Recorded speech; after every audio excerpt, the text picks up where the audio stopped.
एक सीईओ ने बैंक की हालत पहले से कहीं ज्यादा मजबूत बना दी। प्रॉफिट बढ़ा, डिपॉजिट्स बढ़े, लोन बुक बढ़ी, एसेट क्वालिटी बेहतर हुई। आरबीआई की बड़ी कार्रवाई से बैंक को बाहर निकाला, लेकिन इसके बावजूद बैंक का शेयर निवेशकों को खुश नहीं कर पाया। ये कहानी है कोटक महिंद्रा बैंक की, जहां करीब 3 साल पहले बड़ी उम्मीदों के साथ आए सीईओ अशोक वासवानी अब बैंक छोड़ने वाले हैं। सवाल ये है कि क्या उन्होंने अपना काम पूरा कर दिया या फिर बैंक के सामने अभी भी बड़ी चुनौतियां बाकी हैं? और सबसे जरूरी सवाल, क्या कोटक महिंद्रा बैंक का शेयर आने वाले समय में दौड़ता नजर आएगा? वैसे इन सभी सवालों को आज इस वीडियो में आसान भाषा में डिकोड करने की कोशिश करेंगे और इनके जवाब भी शायद सामने निकल आएंगे। अशोक वासवानी उदय कोटक के बाद जनवरी 2024 में कोटक महिंद्रा बैंक के सीईओ बने थे, लेकिन अब उनकी जगह नए सीईओ की तलाश शुरू हो गई है। वासवानी बैंक के 35 साल के अनुभवी हैं। उन्होंने बार्कलेज और पगाया टेक्नोलॉजीज जैसे कंपनियों में बड़ी जिम्मेदारियां संभाली। उदय कोटक के बाद वो कोटक महिंद्रा बैंक की कमान संभालने आए, लेकिन उनके कार्यकाल की शुरुआत काफी चुनौतीपूर्ण रही थी। सीईओ बनने के महज 3 महीने बाद अप्रैल 2024 में आरबीआई ने बैंक पर बड़ा प्रतिबंध लगा दिया। बैंक के डिजिटल प्लेटफॉर्म पर नए कस्टमर्स को जोड़ने और नए क्रेडिट कार्ड जारी करने पर रोक लगा दी गई। ये टेक्नोलॉजी प्लेटफॉर्म से जुड़ी सुपरवाइजरी चिंताओं के कारण हुआ था। ये प्रतिबंध पूरे 10 महीने बाद हटाया गया और इस दौरान बैंक को काफी नुकसान भी उठाना पड़ा। इसके बाद वेस्ट एशिया में युद्ध शुरू हो गया, जिसका असर ग्लोबल मार्केट और इकोनॉमी पर पड़ता हुआ दिखाई दे रहा है। बैंक ने कहा कि वो सिचुएशन पर नजर जरूर रख रहा है, लेकिन फिलहाल कोई भी प्रावधान नहीं किया। साथ ही चेतावनी भी दे दी कि वित्त वर्ष 2027 में मार्जिन दबाव में रहेंगे। अब चुनौतियों के बावजूद बैंक ने ऑपरेशनली अच्छी परफॉर्मेंस दिखाई है। बैलेंस शीट में जबरदस्त ग्रोथ हुई है। वित्त वर्ष 2024 के अंत में बैंक के एसेट्स 3,76,000 करोड़ रुपए थे। वित्त वर्ष 2026 के अंत तक लोन बुक 4,96,000 करोड़ रुपए तक पहुंच गई। पिछले साल से लगभग 70,000 करोड़ रुपए की बढ़ोतरी। वित्त वर्ष 2024 से 2026 तक एडवांसेस में करीब 30% की ग्रोथ हुई है। 2025 में स्टैंडर्ड चार्टर्ड इंडिया ने 3,330 करोड़ रुपए के पर्सनल लोन पोर्टफोलियो का अधिग्रहण भी फायदेमंद साबित हुआ।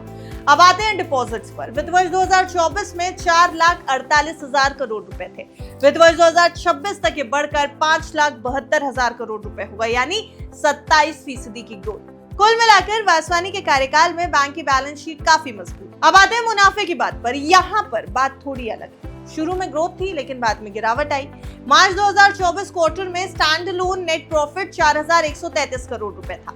जून 2025 क्वार्टर में ये बढ़कर 6,249 करोड़ रुपए तक पहुंचे, लेकिन वित्त वर्ष 2025 के अंत में नेट प्रॉफिट लगभग आधा रह गया, 3,551 करोड़ रुपए।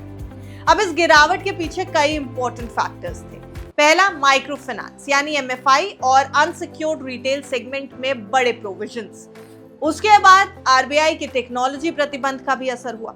वित्त वर्ष 2026 में कुछ रिकवरी जरूर हुई। नेट प्रॉफिट 4,026 करोड़ रुपए हो गया। एनआईआई यानी नेट इंटरेस्ट इनकम भी बढ़कर 7,875 करोड़ रुपए पहुंच गई। एसेट क्वालिटी अच्छी रही। जीएनपीए रेशियो वित्त वर्ष 2024 के 1.39% से घटकर वित्त वर्ष 2026 में 1.2% हो गया। एक्सिस सिक्योरिटीज ने कहा कि अब भारी काम पूरा हो चुका है और बैंक अगले ग्रोथ फेज के लिए तैयार है। यहाँ सबसे बड़ी बात है कि बैंक मजबूत है, लेकिन शेयर धारकों को यानी शेयर होल्डर्स को रिटर्न ज्यादा नहीं मिला। कोटक अभी भी प्रीमियम वैल्यूएशन पर ट्रेड करता है। पीई रेशियो 21.4x है, जबकि एक्सिस, आईसीआईसीआई और एचडीएफसी जैसे पेयर्स 16, 18 के आसपास ट्रेड करते हैं। फिर भी रिटर्न कम है। जनवरी 2024 से जून 2026 तक कोटक का शेयर सिर्फ 10% चढ़ा है। आईसीआईसीआई बैंक ने करीब 40% का रिटर्न दिया है। एचडीएफसी बैंक ने हालांकि सिर्फ 5% का दिया है। कई मिड साइज प्राइवेट बैंक जैसे कि federal bank, south Indian bank ने तो 2 गुना रिटर्न कमाकर अपने निवेशकों को दे दिया है।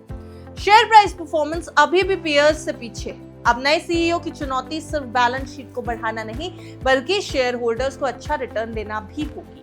रिपोर्ट्स के मुताबिक इंटरनली जो उम्मीदवारों के नाम सामने आ रहे हैं वो है परितोष कश्यप और अनूप साहा।